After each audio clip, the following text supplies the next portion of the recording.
Hallelujah. ഈ പ്രഭാതത്തിൽ വീണ്ടും നിങ്ങളുടെ കൂടെ ആയിരിക്കുവാൻ സാധിച്ചതിന് ഞാൻ നന്ദി പറയുകയാണ്.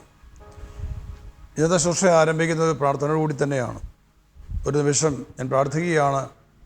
ഇന്ന് നിങ്ങൾ കേൾക്കാൻ പോകുന്ന ഓരോ വചനങ്ങളും നിങ്ങളുടെ ഹൃദയത്തിലും മനസ്സിലും ആത്മാവിലും ശരീരത്തിലും അത് കടന്നു വന്ന് മാംസം ധരിച്ച് ഇവിടെയെല്ലാം വലിയ വിടുതലുണ്ടാകട്ടെ എന്ന് ഞാൻ പ്രാർത്ഥിക്കുകയാണ്. പ്രത്യേകമായ ദിവസങ്ങൾ പങ്കുവെച്ചുകൊണ്ടിരിക്കുന്ന ആത്മാക്കളുടെ മേഖല, അശുദ്ധാത്മാക്കളുടെ മേഖല, ഓരോ വ്യക്തികളിലും ഭവനങ്ങളിലും ദേശങ്ങളിലും ഭരണം നടത്തുന്ന എല്ലാ തരത്തിലുള്ള ആധിപത്യങ്ങളും പ്രബുദ്ധങ്ങളും എല്ലാ അന്ധകാരത്തെ അധിപന്മാരും അശുദ്ധാത്മാക്കളും സ്വർഗീയങ്ങളെ തിന്മയുടെ ദുരാത്മാക്കളും യേശു ക്രിസ്തുവിൻ്റെ നാമത്തിൽ ഞാൻ ബന്ധിക്കുന്നു. അവയെല്ലാം കെട്ടപ്പറയുടെ യേശുവിൻ്റെ നാമത്തിൽ. മത്തായി സുവിശേഷം 16:19 തിരുവചനം, ഈ ഭൂമിയിൽ നീ കെട്ടുന്നതെല്ലാം സ്വർഗ്ഗത്തിൽ കെട്ടപ്പെട്ടിരിക്കും, ഈ ഭൂമിയിൽ നീ അഴിക്കുന്നതെല്ലാം സ്വർഗ്ഗത്തിൽ അഴിക്കപ്പെട്ടിരിക്കും. കർത്താവിൻ്റെ അതേ വചനം മാംസം ധരിക്കപ്പെട്ട് സകല അധിപന്മാരും ബന്ധിക്കപ്പെടട്ടെ. കുടുംബങ്ങളെ ഭരിക്കുന്ന, കുടുംബങ്ങളെ ഞെരുക്കുന്ന, വ്യക്തികളെ അടിമപ്പെടുത്തുന്ന, രോഗിയാക്കുന്ന, കലഹമുണ്ടാക്കുന്ന, സാമ്പത്തികമായി തകർക്കുന്ന, ജീവിതത്തിൻ്റെ മേഖലകളിൽ വലിയ ദുരിതങ്ങളുണ്ടാക്കുന്ന സകല അന്ധകാരത്തിന് അധിപന്മാർ അശുദ്ധാത്മാക്കളെ, തലമുറകളെ യേശുവിലും ബന്ധിക്കുന്നു. എല്ലാം മുട്ടും മടങ്ങട്ടെ യേശുവിൻ്റെ നാമത്തിൽ. യേശു ക്രിസ്തു കർത്താവാണ്. യേശു നാമത്തിന് ശക്തിയുണ്ട്, അധികാരമുണ്ട്. അവിടുത്തെ നാമത്തിൽ എല്ലാ മുട്ടും മടങ്ങും. ആമേൻ. ഹല്ലേലൂയ. അങ്ങനെ ശ്രുതിക്കുന്ന കർത്താവെ നന്ദി, ദൈവമേ സ്തോത്രം, അവിടുത്തേക്ക് മഹത്വം. യേശുവെ അങ്ങേക്ക് നന്ദി, യേശുവെ ആരാധന. Hallelujah, hallelujah. കർത്താവ് യേശുവിൻ്റെ നാമത്തിൻ്റെ എല്ലാ ശക്തിയും കരുതും അധികാരവും പ്രാഭവും നിങ്ങൾ ഓരോരുത്തരും കടന്നു വരട്ടെ. നിങ്ങൾ ഓരോരുത്തരും നിങ്ങളുടെ കുടുംബങ്ങളും യേശുവിൻ്റെ നാമത്തിൽ സ്വതന്ത്രമാകട്ടെ, വിടുതൽ പ്രാപിക്കട്ടെ.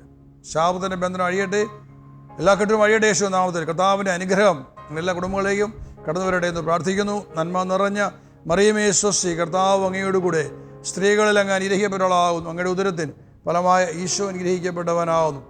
പരിശുദ്ധ മറിയമേ തമ്പുരാൻ്റെ അമ്മേ, പാപികളായ ഞങ്ങൾക്ക് വേണ്ടി ഇപ്പോഴും ഞങ്ങളുടെ മരണസമയത്തും തമ്പുരാനോട് അപേക്ഷിച്ചു കൊള്ളണമേ. ആമേൻ. പ്രിയമുള്ളവരെ, കഴിഞ്ഞുപോയ ദിവസങ്ങളിൽ നിങ്ങൾ കേട്ടത് ആത്മാക്കളെക്കുറിച്ചാണ്, പ്രത്യേകിച്ചും അശുദ്ധാത്മാക്കളെക്കുറിച്ച്. ഞാൻ കഴിഞ്ഞുപോയ എപ്പിസോഡിൽ പങ്കുവച്ചിരുന്നു, അശുദ്ധാത്മാക്കൾ എന്ന് പറയുന്നത് മനുഷ്യാത്മാക്കളാണ്. അത് പിശാചികളല്ല, പക്ഷെ അവർ പൈശാചിക ശക്തികളാണ് അവർ.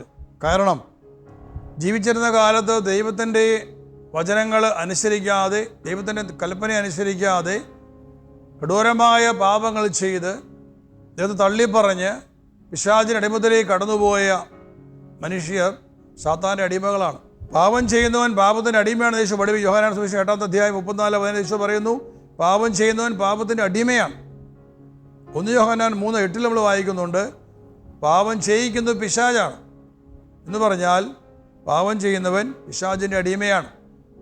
അപ്പോൾ പ്രത്യേകിച്ചും മാരകമായ പാപങ്ങൾ ചെയ്യുന്ന മനുഷ്യൻ്റെ മേൽ ജീവിച്ചിരിക്കുമ്പോൾ തന്നെ അവൻ്റെ മേൽ പൈശാചിക സ്വാധീനം കടന്നു വരികയാണ്. ഇത് പാപത്തിൻ്റെ വലിയൊരു പ്രത്യാഘാതമാണ്. നാം തിരിച്ചറിയണം.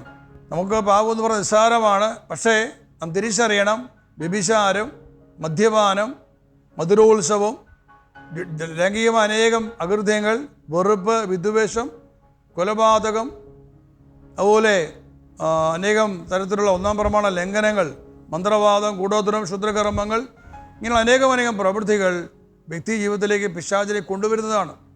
മനുഷ്യൻ ജീവിച്ചിരിക്കുമ്പോൾ തന്നെ അവൻ സാത്താനെ കൊടുക്കുകയാണ്. അപ്പോൾ ജീവിച്ചിരിക്കുമ്പോൾ തന്നെ വാസ്തവത്തിൽ പിശാചിൻ്റെ അടിമകളായിട്ട് ജീവിക്കുന്ന അനേകം മനുഷ്യരുണ്ട്. അവർ ജീവിച്ചിരിക്കുന്ന അശുദ്ധാത്മാക്കൾ എന്ന് പറയും അവരെ.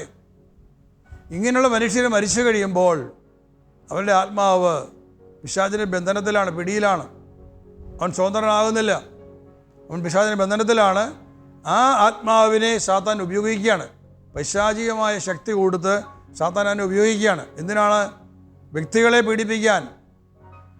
ഒരു കുടുംബത്തിൽ മരിച്ചുപോയ, ഇങ്ങനെയുള്ള അവസ്ഥയിൽ മരിച്ചുപോയ ഒരു ബന്ധന അവസ്ഥയിൽ ആത്മാവാണെങ്കിൽ ആ കുടുംബത്തിൽ ആരെയും പീഡിപ്പിക്കാൻ പറ്റും. ശാരീരികമായോ മാനസികമായോ ആത്മീയമായോ പീഡിപ്പിക്കാം. ആ കുടുംബത്തിലേക്ക് അനേകം കഷ്ടനഷ്ടങ്ങൾ കൊണ്ടുവരാൻ സാധിക്കും. നമ്മൾ എപ്പോഴും പറയും ശാപങ്ങളാണ്, ബന്ധനങ്ങളാണ്. എന്താണ് ഈ ശാപങ്ങളും ബന്ധനങ്ങളും? ഇതിനെല്ലാം പുറകെ പ്രവർത്തിക്കുന്നത് അശുദ്ധാത്മാക്കളാണ്. ദൈവം നൽകുന്ന അനുഗ്രഹങ്ങളെ തടസ്സപ്പെടുത്തുന്ന അശുദ്ധാത്മാക്കളുടെ പ്രവൃത്തിയാണ് ശാപങ്ങളെന്ന് പറയുന്നത്. വാസ്തവത്തിൽ ദൈവം നൽകുന്ന അനുഗ്രഹങ്ങളെ തടസ്സപ്പെടുത്തുന്നു അശുദ്ധാത്മാക്കൾ. കാരണം അവർക്ക് അവകാശമുണ്ട്. കുടുംബത്തിലുള്ള മക്കളെ ഞെരുക്കാനും പീഡിപ്പിക്കാനും ആ കുടുംബത്തിൽപ്പെട്ട മരിച്ചുപോയ ദുർമരണത്തിൽ മരിച്ചുപോയവർക്ക് അവകാശമുണ്ട്, അവരുടെ രക്തബന്ധം മൂലം. ഇപ്പോൾ ബൈബിളിൽ നമ്മൾ കാണുന്നുണ്ട്, ബൈബിളിൽ ഒത്തിരിയേറെ പുസ്തകങ്ങളുണ്ട്, തലമുറകളെക്കുറിച്ച് പറയുന്നുണ്ട്. വംശാവലി ഗ്രന്ഥം എന്നാണ് അതിനെക്കുറിച്ച് പറയുക, വംശാവലി ഗ്രന്ഥം. മത്തായിയുടെ സുവിശേഷം 1-ാമത്തെ അധ്യായം, ലൂക്കാ സുവിശേഷം 3-ാമത്തെ അധ്യായത്തിൽ നമ്മൾ വായിക്കുന്നത് യേശുവിൻ്റെ വംശാവലിയെക്കുറിച്ചാണ്. വാസ്തവത്തിൽ എന്താണ് ഈശോയ്ക്ക് വംശാവലി ഉണ്ടാകേണ്ടത്? യേശു സ്വർഗ്ഗത്തിൽ നിന്ന് വന്നവനാണ്, ദൈവത്തിൻ്റെ പുത്രനാണ്. ഈ ഭൂമിയിലെ ഒരു മനുഷ്യൻ നല്ല യേശു ജനിച്ചത്. എന്നിട്ട് പോലും യേശുവിനെക്കുറിച്ച് പറഞ്ഞിരിക്കുകയാണ് യേശുവിൻ്റെ വംശാവലി ഗ്രന്ഥം എന്നാണ് പറഞ്ഞിരിക്കുന്നത്. നമുക്കൊരു വംശാവലി ഗ്രന്ഥമുണ്ട്, സ്വർഗ്ഗത്തിൽ എഴുതപ്പെട്ടിട്ടുണ്ടത്. നമ്മുടെ കഴിഞ്ഞുപോയ തലമുറകൾ മരിച്ചുപോയെങ്കിലും, അവർ നമ്മളിത് മരണം മൂലം വേർപിരിഞ്ഞു പോയെങ്കിലും അവരുമായുള്ള ബന്ധം അറ്റുപോയിട്ടില്ല. അപ്പോൾ നമ്മുടെ കുടുംബങ്ങളിൽ നമ്മൾ പലപ്പോഴും പറയും അനുഗ്രഹം, ഇന്നത്തെ തലമുറയ്ക്ക് അനുഗ്രഹം ഉണ്ടെങ്കിൽ മക്കൾ പറയും ഇതൊക്കെ എൻ്റെ അപ്പനായിട്ട് വലിയപ്പനായിട്ട് നേടിയെടുത്തതാണ്, അതുകൊണ്ടാണ് ഞങ്ങൾക്ക് ഇത്രമാത്രം അനുഗ്രഹങ്ങൾ, സാമ്പത്തിക അനുഗ്രഹങ്ങൾ എന്ന് പറയുന്നവരുണ്ട്. മറുവശത്ത് ചില ആൾക്കാർ പറയാറുണ്ട് ഞങ്ങളുടെ വലിയപ്പനായിട്ടെല്ലാം നശിപ്പിച്ച് കളഞ്ഞു, ഇല്ല ഞങ്ങൾക്ക് നല്ല നല്ല സുഭിക്ഷമായിട്ട് ജീവിക്കാമായിരുന്നു, വലിയപ്പൻ വലിയ മദ്യപാനിയോ അല്ലെങ്കിൽ ദുർനടപ്പുകാരനായിരുന്നു, ഇഷ്ടംപോലെ ഭൂസ്വത്വം ഉണ്ടായിരുന്നു, എല്ലാം നശിപ്പിച്ച് കളഞ്ഞു പറയുന്നില്ലേ. അപ്പോൾ കഴിഞ്ഞുപോയ തലമുറകളുടെ നന്മകൾ നമുക്ക് അനുഗ്രഹങ്ങളും അവരുടെ തിന്മ പ്രവൃത്തിയിൽ നമുക്ക് ശാപങ്ങളുമാണ്. അത് വ്യക്തമാണത്. അത് രോഗങ്ങളുടെ മേൽ, രോഗാവസ്ഥയിൽ, രോഗങ്ങളുടെ തലത്തിലും സംഭവിക്കുകയാണ്. പാരമ്പര്യമായ രോഗം തന്നെ പറയുന്നത്. അപ്പോൾ മാനസിക രോഗം, ഒരു വ്യക്തിക്ക് മാനസിക രോഗമായിട്ട് ഹോസ്പിറ്റലിൽ ചെന്ന് കഴിഞ്ഞാൽ ഡോക്ടർ ആദ്യം ചോദിക്കുന്നത് നിങ്ങളുടെ വീട്ടിൽ ആർക്കാണ് ഈ രോഗമുള്ളത്? അപ്പന് രോഗമുണ്ടോ? അമ്മയ്ക്കുണ്ടോ? അപ്പം മക്കൾ പറയില്ല അപ്പനും അമ്മയ്ക്കൊന്നും രോഗമില്ല. അടുത്ത ചോദ്യമാണ് വല്യപ്പനോ വല്യമ്മയ്ക്കോ ഉണ്ടോ? അപ്പം പറയാം അത് വല്യപ്പനുണ്ടായിരുന്നു. അപ്പോൾ ആ ഡോക്ടർക്ക് അതിൻ്റെ റൂട്ട് കിട്ടുകയാണ്. അതുപോലെ ബ്രോങ്കോ ആസ്മ ചോദിക്കും ഇതിൻ്റെ ഈ വീട്ടിൽ ആർക്കും രോഗമുണ്ടോ? വാതരോഗങ്ങൾ, റൊമാറ്റിക് ആർത്തറൈറ്റിസ് പോലെ രോഗങ്ങൾ ചോദിക്കാറുണ്ട്. ഇതിൻ്റെ പുറകിൽ എന്താണ്, ഇതിൻ്റെ ആരെങ്കിലും ഉണ്ടെന്ന് അറിയാൻ വേണ്ടിയിട്ടാണ്. അത് അവർ ചോദിക്കുന്നത് സയൻറ്റിഫിക്കായിട്ടാണ്, ഇത് പാരമ്പര്യമായിട്ട് വന്ന രോഗമാണോ എന്ന് അറിയാൻ വേണ്ടിയിട്ടാണ്. അപ്പോൾ തീർച്ചയായിട്ടും എല്ലാത്തിൻ്റെയും പിറകിൽ ഇങ്ങനൊരു അവസ്ഥയുണ്ട്, നാം തിരിച്ചറിയണം. പാരമ്പര്യം എന്ന് പറയുന്ന അത് അനുഗ്രഹമോ ശാപമോ ഒക്കെ ആയിക്കൊള്ളട്ടെ. പ്രിയമുള്ളവരെ, അശുദ്ധാത്മാക്കൾ ഇപ്രകാരം ദൈവത്തിൽ നഷ്ടപ്പെട്ടവരാണ്. അവരുടെ മേൽ പിശാചിൻ്റെ കരമുണ്ട്, സാത്താൻ്റെ ശക്തിയുണ്ട്. സാത്താൻ അവരെ ഉപയോഗിക്കുകയാണ്. ഞാനൊരു ഉദാഹരണം ഞാൻ പറയാം. അപ്പോൾ നിങ്ങളുടെ ജീവിതത്തിൽ, നിങ്ങളുടെ കുടുംബത്തിൽ കുടുംബ കലഹമുണ്ടെന്ന് വിചാരിക്കുക. അനേകം കുടുംബങ്ങൾ കുടുംബ കലഹമുണ്ട്. ഭാര്യ ഭർത്താക്കന്മാർ തമ്മിൽ കലഹങ്ങളുണ്ട്, ഭാര്യ ഭർത്താക്കന്മാരും മക്കളുമായിട്ട്, അപ്പനും അമ്മയും മക്കളുമായിട്ട് കലഹങ്ങളുണ്ട്, ഇല്ലെങ്കിൽ അയൽവാസിയുമായിട്ട് നിരന്തരം കലഹങ്ങളാണ്. ഞാനൊരു സംഭവം പങ്കുവയ്ക്കുകയാണ്. കുറേ നാൾക്ക് മുമ്പ് ഒരു വിദേശ രാജ്യത്തു നിന്ന് ഒരു ഭാര്യയും ഭർത്താവും വിവാഹം കഴിഞ്ഞിട്ട് അധികം വർഷമായിട്ടില്ല. അവരെന്നെ വിളിച്ച് പറയുകയാണ്, അവർ മലയാളികളായിരുന്നു, അവർ വിദേശത്ത് ജോലിക്ക് പോയതാണ്. അവർ പറയുകയാണ് ഞങ്ങൾക്ക് സമാധാനമായിട്ട് ജീവിക്കണമെന്ന് ആഗ്രഹമുണ്ട്, ഞങ്ങൾക്ക് പരസ്പരം ഇഷ്ടമാണ്, സ്നേഹമാണ്, പക്ഷേ ഞങ്ങൾക്ക് സമാധാനമില്ല, ഞങ്ങളിൽ കലഹമാണ് എപ്പോഴും. ഒരാളൊന്ന് പറയുമ്പോൾ ഒരാൾക്ക് അംഗീകരിക്കാൻ പറ്റില്ല, അകാരണമായ രീതിയിൽ കലഹമുണ്ടാകുന്നു, ഞങ്ങൾക്ക് വേണ്ടി പ്രാർത്ഥിക്കണമെന്ന് പറഞ്ഞവർ വിളിക്കുക. ഞാൻ ആ ഫോണിലൂടെ കർത്താവേശ്വരനെ നാമത്തിൽ പ്രാർത്ഥിച്ചു. ഞാൻ നടത്തിയ പ്രാർത്ഥന ഇങ്ങനെയാണ്. ആ പ്രാർത്ഥന പ്രാർത്ഥിച്ചത്, ഈ മക്കളുടെ കുടുംബത്തിൽ, രണ്ടുപേരുടെയും കുടുംബത്തിൽ തലമുറകളിൽ മരിച്ചു പോയിട്ടുള്ള, കലഹത്തിൽ മരിച്ചുപോയ ആത്മാക്കളെ യേശുവിൽ ബന്ധിക്കുന്നു. ഇവരുടെ തലമുറകളിൽ കുടുംബകലഹത്തിൽ മരിച്ചുപോയ, ഭാര്യ ഭർത്താക്കന്മാരെ ജീവിച്ച് മരിച്ചുപോയ എല്ലാ ആത്മാക്കളെയും യേശുനാമത്തിൽ ബന്ധിക്കുന്നു. അവിടെ കടന്നു വന്നിട്ടുള്ള വെറുപ്പിൻ്റെയും പകയുടെയും പ്രതികാരത്തിൻ്റെയും സ്വാധീനങ്ങളെ ബന്ധിക്കുന്നു. ഇവരായിരിക്കുന്ന ദേശത്തിൻ്റെ മേലുള്ള, ആയിരിക്കുന്ന ഭവനത്തിൻ്റെ മേലുള്ള പ്രകാരമുള്ള കലഹത്തിൻ്റെ ശക്തികളെ യേശുനാമത്തിൽ ബന്ധിക്കുന്നു. ഇതായിരുന്നു പ്രാർത്ഥന. 10 മിനിറ്റ് പ്രാർത്ഥിച്ചു കാണും. ഞാൻ അവരോട് പറഞ്ഞു നിങ്ങൾ ഒന്നിച്ച് പ്രാർത്ഥിക്കണം, നിങ്ങൾ ജപമാല ചൊല്ലി പ്രാർത്ഥിക്കണം. അങ്ങനെ പറഞ്ഞ് ഫോൺ കോൾ അവസാനിപ്പിച്ചു. 1 മാസം കഴിഞ്ഞപ്പോൾ എനിക്ക് ഇവരുടെ കോൾ വരികയാണ്. ഇത് പറഞ്ഞ് ഞങ്ങൾ വിളിച്ചത് നന്ദി പറയാൻ വേണ്ടിയിട്ടാണ്. അന്ന് ആ പ്രാർത്ഥന കഴിഞ്ഞ ശേഷം ഇന്ന് വരെ ഞങ്ങൾക്കിടയിൽ കലഹമുണ്ടായിട്ടില്ല. നോക്കുക, ഇതുപോലെ എത്രയോ സംഭവങ്ങൾ ഉണ്ടായിട്ടുണ്ട്, എത്രയോ സംഭവങ്ങളാണ്. ഒരു പ്രാർത്ഥന കഴിഞ്ഞപ്പോഴേക്കും കലഹം അവിടെ മാറിയെങ്കിൽ അത് പ്രാർത്ഥനയുടെ അതിൻ്റെ കാരണം ആ പ്രശ്നത്തിൻ്റെ വേര് കണ്ടെത്തിക്കൊണ്ട് ആ വേര് പറിച്ചു കളഞ്ഞപ്പോൾ അവിടെ വിടുതലുണ്ടായി. ആ വേരെന്ന് പറയുന്നത് തലമുറയിൽ വന്ന് കിടക്കുന്ന ബന്ധനങ്ങളാണ്. ഇതുപോലെ കുടുംബകലഹത്തിൽ മരിച്ചു പോയിട്ടുള്ള ആത്മാക്കളുടെ സ്വാധീനം കുടുംബങ്ങളിലുണ്ട്. അതുകൊണ്ട് ഭാര്യയ്ക്കും ഭർത്താവിനും ഇടയിൽ കലഹമുണ്ടാകുകയാണ്.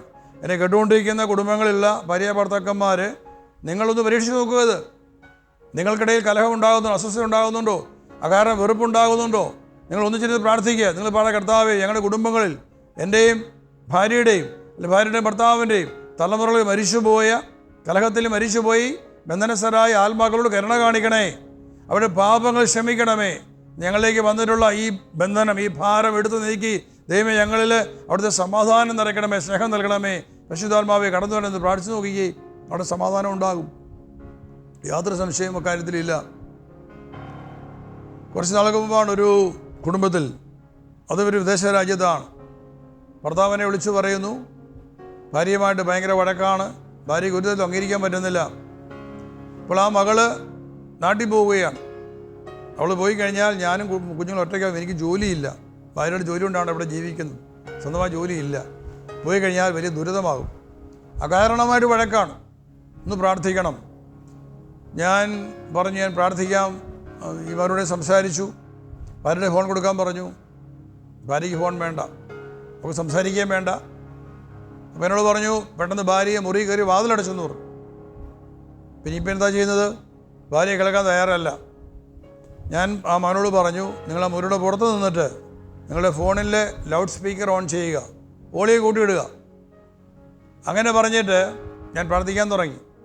ആ ഭാര്യയെ ഭരിക്കുന്ന കലഹത്തിൻ്റെ, വെറുപ്പിൻ്റെ, കോപത്തിൻ്റെ എല്ലാ ദുരാത്മാക്കളെ കർത്താവേശുവിനെ ശാസിച്ച് ബന്ധിച്ച് ഞാൻ പ്രാർത്ഥിച്ചു.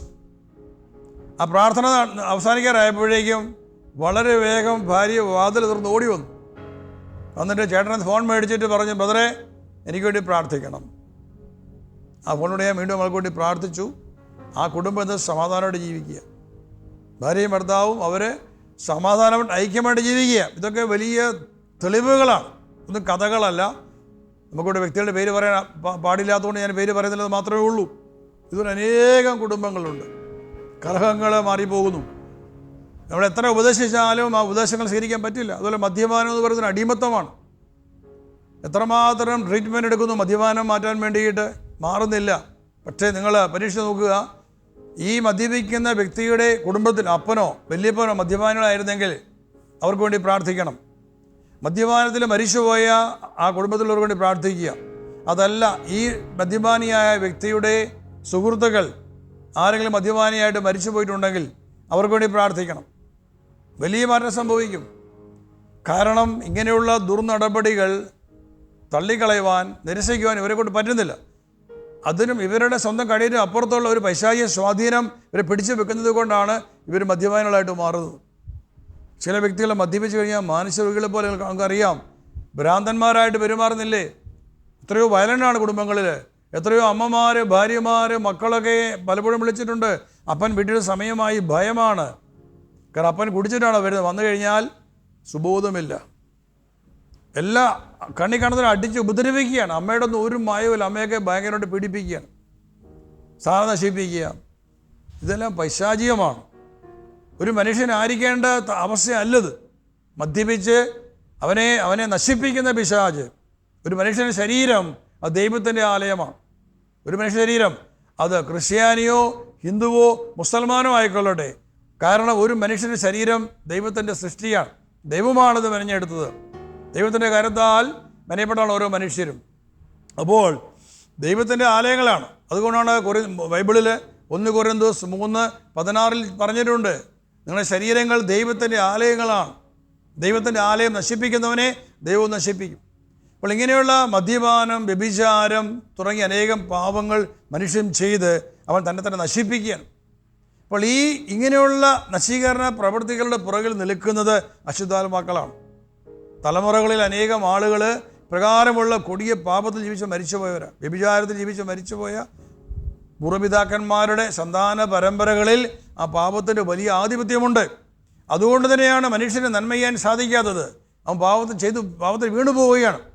സ്വാഭാവികമായിട്ടും ഓരോ മനുഷ്യനും ആഗ്രഹമുണ്ട് പാപം ചെയ്യരുത്, പാപം ചെയ്യാൻ ജീവിക്കാൻ ആഗ്രഹിക്കുന്നവരാണ്. പക്ഷേ മനുഷ്യൻ പാപം ചെയ്തു പോവുകയാണ്. അതിനെക്കുറിച്ച് ബൈബിൾ പഠിപ്പിക്കുന്ന ഇപ്രകാരമാണ്. റോമാലേഖനം 7:15 വചനമുണ്ട്. പൗലോസ് പറയുകയാണ്, ആഗ്രഹിക്കുന്ന നന്മയല്ല ഞാൻ ചെയ്യുന്നത്, ആഗ്രഹിക്കാത്ത തിന്മയാണ്. ഇപ്രകാരം പ്രവർത്തിക്കുന്നത് ഞാനല്ല, എന്നിൽ കുടികൊള്ളുന്ന പാപമാണ്. ഞാൻ നന്മ ചെയ്യുവാൻ ആഗ്രഹിക്കുന്നു, പക്ഷെ ചെയ്യുന്നത് തിന്മയാണ്. അപ്പോൾ എന്നെക്കൊണ്ട് തിന്മ ജയിപ്പിക്കുന്നത് ആരാണ്? അതിൽ കുടികൊള്ളുന്ന പാപമാണ്. എന്തുകൊണ്ടാണ് പാപം എന്നെക്കൊണ്ട് ജയിപ്പിക്കുന്നത്? പാപത്തിന് ശക്തിയുള്ളത് കൊണ്ടാണ്. എൻ്റെ മനസ്സിലുള്ള നന്മ ചെയ്യണമെന്ന ആഗ്രഹത്തെ കീഴ്പ്പെടുത്തുന്ന ഒരു ശക്തി അതിലുള്ള പാപത്തിനുണ്ടെന്ന് തിരിച്ചറിയണം. അപ്പോൾ പാപം എന്ന് പറയുന്നത് കേവലം ഒരു പ്രവൃത്തി മാത്രമല്ല. എന്താണ് ഈ പാപത്തിൻ്റെ ശക്തി എന്ന് പറയുന്നത്? ആ പാപത്തിൻ്റെ പുറകെ പ്രവർത്തിക്കുന്ന അശുദ്ധാത്മാക്കൾ, അവർ സജീവരാണ്, പ്രവർത്തിക്കുന്നവരാണ്. അപ്പോൾ ഈ അശുദ്ധാത്മാക്കളുടെ സ്വാധീനമാണ് ഈ പാപത്തെ ഉണർത്തുന്നത്. പാപം ചെയ്യിപ്പിക്കാനുള്ള പ്രലോഭനം ഉണ്ടാവുക മനുഷ്യൻ്റെ മനസ്സിൽ. ഒരു വ്യക്തിയെ വെറുക്കാനും, ഒരു വ്യക്തിയോട് ക്ഷമിക്കാതിരിക്കുവാൻ, ഒരു വ്യക്തിയുടെ പ്രതികാരം കാണിക്കുവാൻ, കൊലപാതകം നടത്തുവാൻ ഒരുവനെ പ്രലോഭിപ്പിക്കുന്നത് ഈ പാപമെന്ന പാപത്തിൻ്റെ പിറകിൽ പ്രവർത്തിക്കുന്ന അശുദ്ധാത്മാക്കളാണ്. അപ്പോൾ ഇപ്രകാരമാണ് പിശാച് മനുഷ്യരെ വഞ്ചിക്കുന്നത്. അതുകൊണ്ട് തന്നെ ഈ മേഖലയിൽ ഈ അശുദ്ധാത്മാക്കളെ തിരിച്ചറിഞ്ഞ് അവരായിരിക്കുന്ന തടവറയിൽ വരെ പുറത്തു കൊണ്ടുവരണം, അവരെ മോചിപ്പിക്കണം. ഇത് സാധിക്കുന്നത് ജീവിച്ചിരിക്കുന്നവർക്കാണ്. ഇന്ന് നാം ഓരോരുത്തരും ദൈവത്തിൻ്റെ വചനം വിശ്വസിച്ചുകൊണ്ട്, ദൈവത്തിൻ്റെ വചനപ്രകാരം വിശുദ്ധമായിട്ട് ജീവിച്ചുകൊണ്ട് പ്രാർത്ഥിച്ചാൽ ഇവരെല്ലാം രക്ഷിക്കാൻ സാധിക്കും. അവരും സഹോദരങ്ങളല്ലേ, അവരും ഓരോ ദൈവത്തിൻ്റെ മക്കളല്ലേ, അവർക്ക് രക്ഷ കൊടുക്കണ്ടേ? അവരിങ്ങനെ നശിച്ച് കിടക്കുക, അവരെ ആരും ഓർക്കുന്നില്ല. കാരണം ഇവരെല്ലാം പിശാചുകളാണ് എന്നുള്ള തെറ്റായ പഠനങ്ങൾ അതുമൂലം ഇവരെക്കുറിച്ച് ആരും ചിന്തിക്കുന്നില്ല. പല ആൾക്കാരും ഇപ്പോഴും പറയുന്നവരുണ്ടല്ലോ, യേശുവിൻ്റെ നാമത്തിൽ അവരെ ബന്ധിച്ച് നരകത്തിലേക്ക് അയക്കുമെന്ന് പറയുന്നവരുണ്ട്.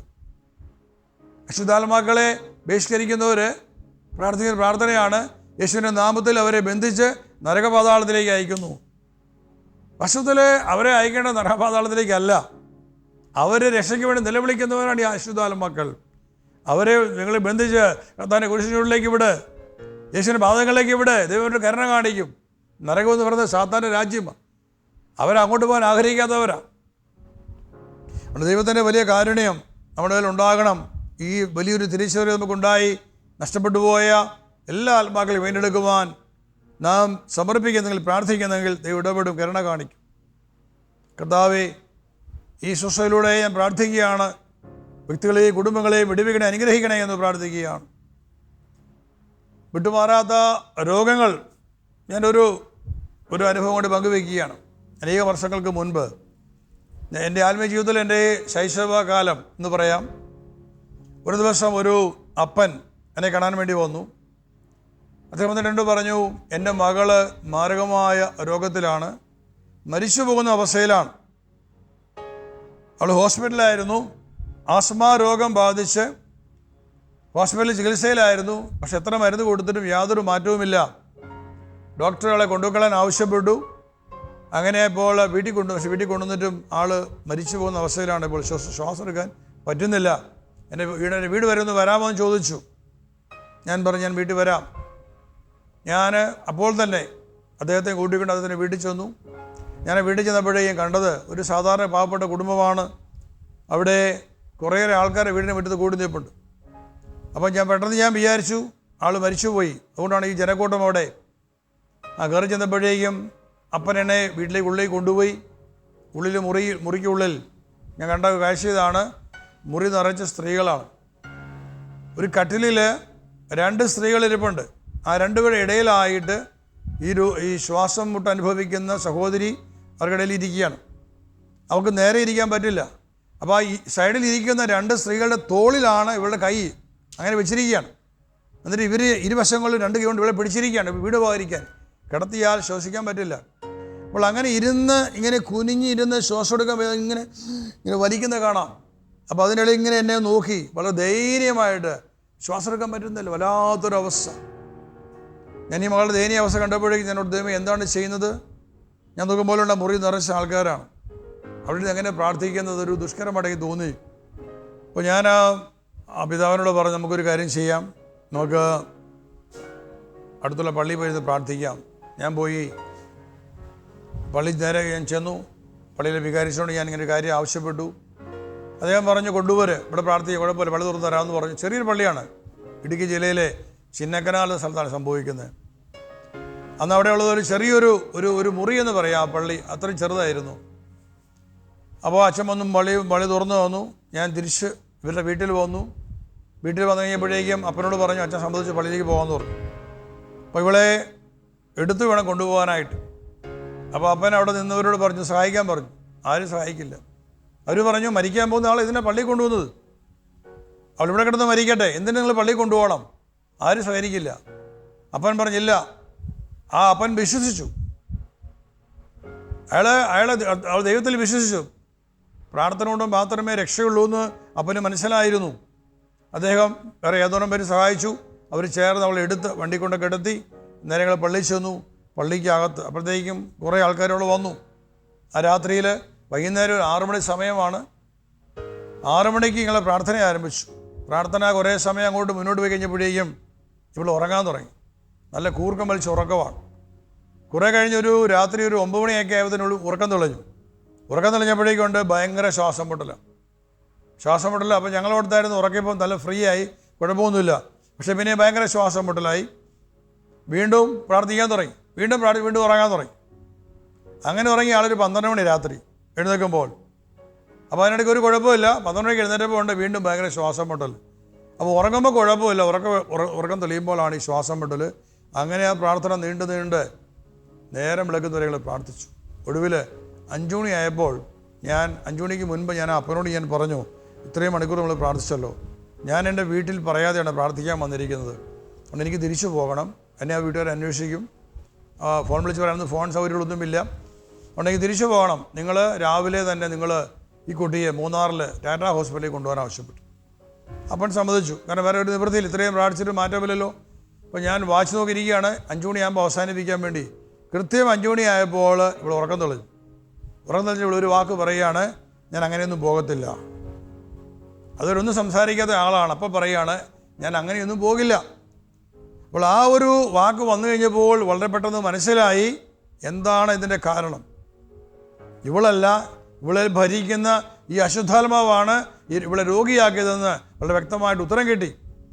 പിന്നെ ഞങ്ങൾക്ക് ഉത്സാഹമായി. കാരണം ഇങ്ങനെയുള്ള അനേകം പ്രാർത്ഥനകൾ സംഭവിച്ചിട്ടുള്ളത് കൊണ്ടാണ്. ഇങ്ങനെ അനേക സംഭവങ്ങൾ ഉണ്ടായി. അശുദ്ധാത്മാക്കൾ പുറത്താക്കപ്പെട്ടപ്പോൾ അതുകൊണ്ടാണ് മനസ്സിലായത് ഇതൊരു അശുദ്ധാത്മാവാണ്, ഇത് രോഗമല്ല, അശുദ്ധാത്മാവാണെന്ന് തിരിച്ചറിവ് കിട്ടിക്കൊണ്ട് ഞങ്ങൾ പിന്നെ പ്രാർത്ഥിക്കുകയാണ്. അങ്ങനെ ആ പ്രാർത്ഥനയിൽ ആ സമയത്ത് അവിടെ ഇരുന്ന ഒരു സഹോദരി പറയുകയാണ്, ഇവളുടെ അമ്മ മരിച്ചത് ഇപ്രകാരം തന്നെയായിരുന്നു. ബ്രദർ വരുമ്പോൾ എങ്ങനെയാണോ ഇവളെ കണ്ടത് ഇതുപോലെ തന്നെ ഇരുന്നാണ് ഇവളുടെ അമ്മ മരിച്ചത്. അന്നും 2 പേര് പറയുന്നവരാ, ഈ കുഞ്ഞിൻ്റെ വല്യമ്മയാണ് പറയുന്നത്. ആ വല്യമ്മ പറയുന്നത് തൻ്റെ ഈ കുഞ്ഞിൻ്റെ അമ്മ, തൻ്റെ മകള് മരിച്ചു പോയത് ഇപ്രകാരമാണ്. 2 സ്ത്രീകൾ ഇരുവശങ്ങളും പിടിച്ചിട്ടുണ്ടായിരുന്നു. അവരുടെ ഇടയിൽ ഇരുന്നാണ് ശ്വാസം എടുത്ത് ശ്വാസം മുട്ടിയാണ് അമ്മ മരിച്ചു പോകുന്നത്. അതേ രീതിയാണ് ഞാൻ ചെല്ലുമ്പോൾ കണ്ടത്. അപ്പോൾ തന്നെ അതുകൊണ്ട് തന്നെ മനസ്സിലായി അമ്മയുടെ ആത്മാവിന് വേണ്ടിയാണ് പ്രാർത്ഥിക്കേണ്ടത്. ഈശോയുടെ നാമത്തിൽ ആ അമ്മയുടെ ആത്മാവിന് വേണ്ടി പ്രാർത്ഥിച്ചു. അവിടെ തലമുറകൾക്ക് വേണ്ടി പ്രാർത്ഥിച്ചു. അപ്പോൾ തന്നെ ആ ദേവാലയത്തിൽ പുരോഹിതന് ഒരു വിശുദ്ധ ബലിയർപ്പിച്ചു. ആ ബലിയർപ്പണം കഴിഞ്ഞപ്പോഴേക്കും എഴുന്നേറ്റ് വന്നു. ഒരു പ്രശ്നവുമില്ല, ഒരു കുഴപ്പമില്ല. വളരെ ആഘോഷമായി ഞങ്ങൾ പള്ളിയിൽ നിന്ന് ഇറങ്ങി. ഒരു 7 മണിയായപ്പോഴേക്കും പള്ളിയിൽ ഞങ്ങൾ ഇറങ്ങി ദൈവത്തെ സ്തുതിച്ച് പാട്ടുപാടി. ഒരു 10-30 ആൾക്കാരുണ്ടായിരുന്നു, ഇടവക്കാരാണ്. ഞങ്ങൾ ആ റോഡിലൂടെ ഇവിടെ വീട് വരെയും നടന്ന് ആ ഉറക്കെ സ്തുതിച്ച് പാടി ആഘോഷിച്ചുകൊണ്ടാണ് ചെല്ലുന്നത്. അതിനുശേഷം ഒരിക്കൽ പോലും ആ കുട്ടിക്ക് രോഗമുണ്ടായിട്ട് വളരെ വിവാഹിതയായി, അമ്മയായി, ഇന്ന് കുടുംബനാഥമായിട്ട് ജീവിക്കുകയാണ്. അപ്പോൾ ഇങ്ങനെയുള്ള എത്രയോ സംഭവങ്ങൾ പങ്കുവെക്കാനായിട്ടുണ്ട്. ഇവിടെയെല്ലാം ദൈവത്തിൻ്റെ അത്ഭുത കാര്യങ്ങൾ പ്രവർത്തിച്ചു. ഇതിനെക്കുറിച്ചുള്ള ഒത്തിരിയേറെ കാര്യങ്ങൾ ഞാൻ കൂടുതലുകൊണ്ട് പങ്കുവെക്കുകയാണ്. ദൈവത്തിൻ്റെ പരിശുദ്ധാത്മാവ് ഇതെല്ലാം മനസ്സിലാക്കുവാനായിട്ട് ഹൃദയങ്ങളെ തുറക്കട്ടെ എന്ന് പ്രാർത്ഥിക്കുകയാണ്. ഈ പ്രഭാതത്തിൽ ഞാൻ പ്രാർത്ഥിക്കുന്നു, കർത്താവേ, ഇത് കണ്ടുകൊണ്ടിരിക്കുന്ന മക്കളിലേക്ക്, അവരുടെ കുടുംബങ്ങളിലേക്ക് അവരുടെ പരിശുദ്ധാത്മാവിന് കടന്നു ചെല്ലട്ടെ. ഓരോ കുടുംബങ്ങളെ ഭരിക്കുന്ന എല്ലാ അശുദ്ധാത്മാക്കളും യേശുക്രിസ്തുവിൻ്റെ നാമത്തിൽ ബന്ധിക്കപ്പെടട്ടെ. എല്ലാ ദുരാത്മാക്കളെയും യേശുനാമത്തിൽ ബന്ധിക്കുന്നു. പാരമ്പര്യമായ രോഗങ്ങൾ, വിട്ടുമാറാത്ത വാതരോഗങ്ങൾ, വിട്ടുമാറാത്ത ആസ്മ രോഗങ്ങൾ, വിട്ടുമാറാത്ത മനോരോഗങ്ങൾ, ക്യാൻസർ രോഗങ്ങൾ, ഓരോ രോഗത്തിനെ പ്രവർത്തിക്കുന്ന എല്ലാ അശുദ്ധാത്മാക്കളെ അത് യേശുക്രിസ്തു ശാസിക്കുന്നു. വിട്ടുമാറേശ്വരൻ്റെ നാമത്തിൽ വ്യക്തികൾ സ്വതന്ത്രരാകട്ടെ, കുടുംബങ്ങൾ സ്വതന്ത്രമായി തീരട്ടെ, അവിടെ സൗഖ്യം പ്രാപിക്കട്ടെ. സങ്കീർത്തന പുസ്തകം 120 തിരുവചനം, അവിടുന്ന് തൻ്റെ വചനം അയച്ച് അവരെ സൗഖ്യമാക്കി വിനാശത്തിൽ നിന്നും വിടുവിച്ചു. നമുക്ക് വചനം നേറ്റു പറയാം, അവിടുന്ന് തൻ്റെ വചനം അയച്ച് അവരെ സൗഖ്യമാക്കി വിനാശത്തിൽ നിന്നും വിടുവിച്ചു. കർത്താവ് തൻ്റെ വചനം അയച്ച് ഇപ്പോൾ സഹോദര സഹോദരി നിന്നെ വിടുവിക്കുന്നു, നിന്നെ സൗഖ്യപ്പെടുത്തുകയാണ്. നിന്റെ കുടുംബത്തിലെ ഭാരങ്ങളെ ബന്ധനങ്ങളെ യേശു അടിച്ചു മാറ്റുകയാണ്. അശുദ്ധാത്മാക്കളെല്ലാം മുട്ടുമടക്കട്ടെ. കർത്താവ് യേശു ക്രിസ്തുവിൻ്റെ നാമത്തിൽ കൽപ്പിക്കുന്നു. ആമേൻ, ആമേൻ, ആമേൻ. നന്മ നിറഞ്ഞ മറിയമേ സ്വസ്തി, കർത്താവ് അങ്ങയുടെ കൂടെ സ്ത്രീകളിൽ അങ്ങ് അനുഗ്രഹിക്കപ്പെട്ടവളാകുന്നു. അങ്ങയുടെ ഉദരത്തിന് ഫലമായ ഈശോ അനുഗ്രഹിക്കപ്പെട്ടവനാകും. പരിശുദ്ധ മറിയമേ തമ്പുരാൻ്റെ അമ്മേ, പാപികളായ ഞങ്ങൾക്ക് വേണ്ടി ഇപ്പോഴും ഞങ്ങളുടെ മരണസമയത്തും തമ്പുരാനോട് അപേക്ഷിച്ചു കൊള്ളണമേ. അമേൻ. ഹല്ലേലൂയ. അടുത്ത ആഴ്ച വീണ്ടും ഇതിൻ്റെ ബാക്കി നിങ്ങൾ കേൾക്കണം. ഈ ഒരു വലിയ മേഖലയെക്കുറിച്ച് അറിയണം. അറിവ് ലഭിക്കുന്നത് അനുഗ്രഹമായിരിക്കും. ലോകത്തിന് അത് ആവശ്യമാണ്. അതുകൊണ്ട് അടുത്ത തിങ്കളാഴ്ച വീണ്ടും ഈ ശുശ്രൂഷ വരുന്നവരെയും നിങ്ങൾ പ്രാർത്ഥിക്കണം. ദൈവമേ, നിങ്ങളുടെ തലമുറയ്ക്ക് വേണ്ടി പ്രാർത്ഥിക്കുക. നഷ്ടപ്പെട്ട ആത്മാക്കൾക്ക് വേണ്ടി പ്രാർത്ഥിക്കുക. ആത്മഹത്യയിൽ മരിച്ചവർ, കൊല ചെയ്യപ്പെട്ടവർ, വണ്ടി അപകടത്തിൽ മരിച്ചവർ, വെള്ളത്തിൽ വീണ് മരിച്ചവർ, ഇങ്ങനെ അനേകം മരണങ്ങൾ സംഭവിച്ചുള്ളവരുണ്ട്. എല്ലാവർക്കും വേണ്ടി പ്രാർത്ഥിക്കണം. നമ്മൾ ആരും വിചാരിക്കരുതല്ല സ്വർഗ്ഗത്തിൽ പോയി. ഇല്ല, 99% ആൾക്കാരും കയറിപ്പോയിട്ടില്ലാത്തവർ. അവരെ ഇന്ന് ഈ ഭൂമിയിലുള്ള അവരുടെ സ്വാധീനം ശക്തമാണ്. അതിനെക്കുറിച്ചൊക്കെയാണ് അടുത്ത വരാൻ പോകുന്ന ആഴ്ചകളിൽ പറയാൻ പോവുക. കർത്താവ് അനുഗ്രഹിക്കട്ടെ. ആമേൻ, ആമേൻ, ആമേൻ. ഹല്ലേലൂയ. Praise the Lord.